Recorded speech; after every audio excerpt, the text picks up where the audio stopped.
آپ کو بڑے کنکر نظر آئیں گے۔ اب یہ سرگرمی کرنے کا مقصد کیا ہے؟ آپ کو اس سرگرمی کو کرنے کے لیے مقصد کیا ہے؟ اس کے پیچھے مقصد یہ ہے کہ زمین کی جو تہ ہے وہ بھی اسی طرح سے ہوتی ہے۔ اس کی معلومات ابھی ہم حاصل کریں گے۔ بچوں، یہ جو زمین ہوتی ہے نا، یہ زمین مختلف تہوں سے بنی ہوئی رہتی ہے۔ اب یہ تہیں دیکھنے کے لیے آپ ایک کام کر سکتے ہیں کہ آپ کے قریب میں کہیں اگر پائپ لائن کا کام چل رہا ہو یا کہیں بڑی کھدائی کا کام چل رہا ہو تو آپ وہاں جا کر دیکھ سکتے ہیں کہ زمین جو ہے مختلف تہوں سے بنی ہوئی رہتی ہے، ایک کے اوپر ایک مختلف تہیں ہوتی ہیں۔ اب وہ تہیں کیسی ہوتی ہیں اس کی معلومات ہم حاصل کرتے ہیں۔ سب سے پہلی تہ وہ کہلاتی ہے رکاسی مٹی۔ اب یہ رکاسی مٹی کیسے بنتی ہے؟ یہ رکاسی مٹی نباتات اور حیوانات کے باقیات کے سڑنے سے بنتی ہے۔ مطلب نباتات کے پتے، مردہ حیوانات، یہ چیزیں جب سڑ گل جاتی ہیں تو مٹی کی پہلی تہ تیار ہوتی ہے جسے ہم کہتے ہیں رکاسی مٹی۔ اس کے نیچے دوسری تہ ہوتی ہے، وہ تہ ہوتی ہے ریت، مٹی، کنکر، کریم، کیڑوں والی ہوتی ہے۔ ٹھیک ہے؟ اب یہ دوسری تہ کو ہم کہتے ہیں ہیومس۔ دوسری تہ کا نام کیا ہے؟ ہیومس۔ اب ہیومس کی تہ کے نیچے یعنی تیسری تہ، وہ تہ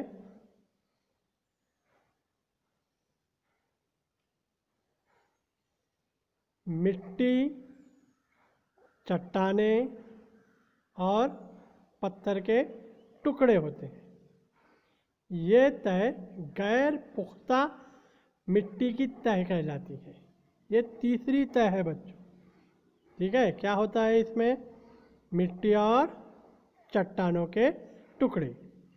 اس لیے اس تہ کو ہم غیر پختہ مٹی کی تہ کہتے ہیں۔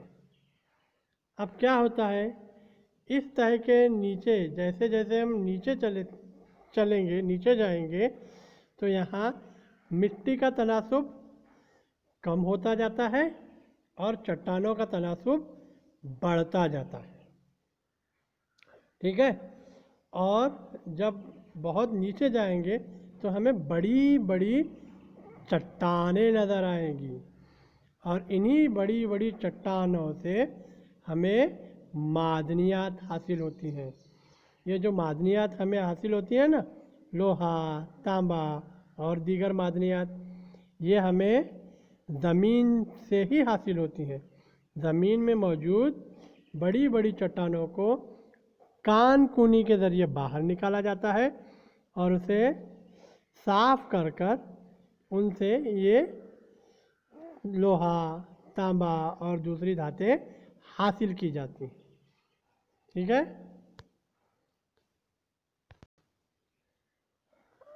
مختلف مٹی کا رنگ اور چٹانوں کی ساخت یہ مختلف ہوتی ہے۔ یہ اس علاقے کی آب و ہوا پر موجود ہے۔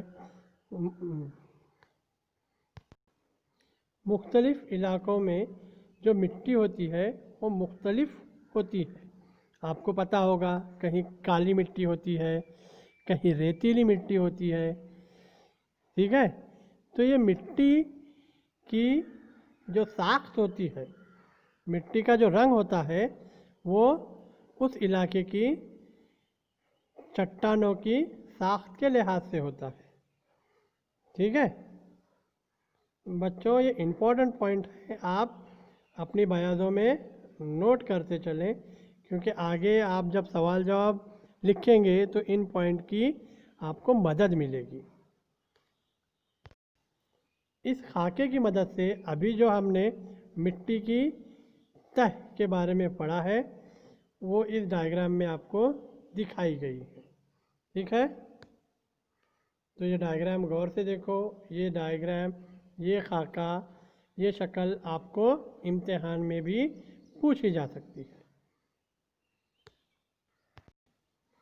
بچوں، تب سے ہم زمین کی بناوٹ کے بارے میں دیکھ رہے ہیں، اس میں ایک لفظ بار بار آیا ہوا ہے، ہم بار بار یہ کہہ رہے ہیں مٹی مٹی مٹی۔ کیا ہوتی ہے یہ مٹی؟ آپ کو پتہ بھی ہے یہ مٹی کیسے بنتی ہے؟ یہ مٹی بننے کا جو عمل ہے نا بچوں، یہ قدرتی عمل ہے اور بہت سست عمل ہے، ٹھیک ہے؟ اب مٹی کیسے بنتی ہے؟ مٹی بنتی ہے چٹانوں کی جھیج سے۔ جھیج کا مطلب معلوم ہے بچوں آپ کو؟ جھیج مطلب گھسنا۔ آپ نے اپنے کلاس روم میں دیکھا ہوگا جب آپ کے ٹیچر چاک سے بلیک بورڈ پر لکھتے ہیں تو اس کا کچھ حصہ بکھر کر بھسے کی شکل میں زمین پر گرتا ہے، اور جیسے جیسے آپ کے ٹیچر لکھتے جاتے ہیں ویسے ویسے چاک کم ہوتا جاتا ہے، یعنی چاک گھسا جا رہا ہے۔ اسی گھسنے کے عمل کو کیا کہتے ہیں؟ جھیج۔ اب اسی جھیج کے وجہ سے جب چٹانوں کی جھیج ہوتی ہے، جب چٹانیں گھسی جاتی ہیں تو اس جھیج کی وجہ سے مٹی تیار ہوتی ہے، ٹھیک ہے؟ اب یہ چٹانوں کی جھیج کیسے ہوتی ہے؟ چٹانوں کی جھیج دھوپ، ہوا، بارش سے پیدا ہونے والی سردی، گرمی اور پانی کی وجہ سے ہوتی ہے۔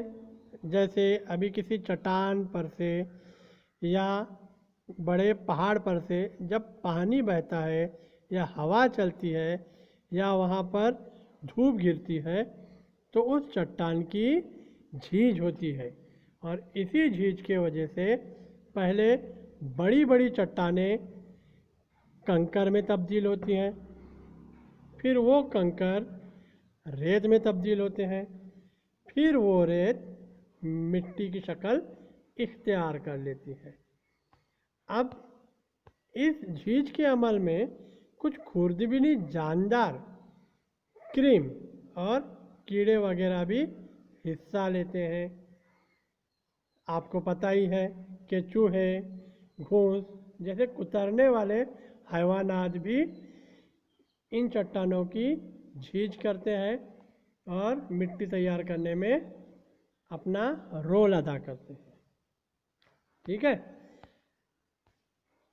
اب زمین پر پائے جانے والے جو درخت ہوتے ہیں نا بچوں، یہ درخت کی جو جڑیں ہوتی ہیں ان کی مدد سے بھی چٹانوں کی جھیج ہوتی ہے، یعنی یہ جو مختلف چیزیں ہیں ان سے چٹانوں کی جھیج ہوتی ہے، اور اس چٹانوں کی جھیج کی وجہ سے مٹی بنتی ہے۔ اب آپ سوچ رہے ہوں گے کہ اتنا جو وقت لگتا ہے ہوا کے بہنے کی وجہ سے، پانی کی وجہ سے، دھوپ کی وجہ سے مٹی تیار ہوتی ہے، تو یہ مٹی تیار ہونے کا عمل جو ہے نا بچوں، یہ بہت ہی سست ہے لیکن مسلسل جاری رہتا ہے۔ بچوں، اور ایک بہت ضروری پوائنٹ، پختہ مٹی کی 2.5 سینٹی میٹر موٹی تہ تیار ہونے کے لیے تقریباً 1000 سال درکار ہے بچوں۔ یعنی آپ سوچئے صرف اور صرف 2.5 سینٹی میٹر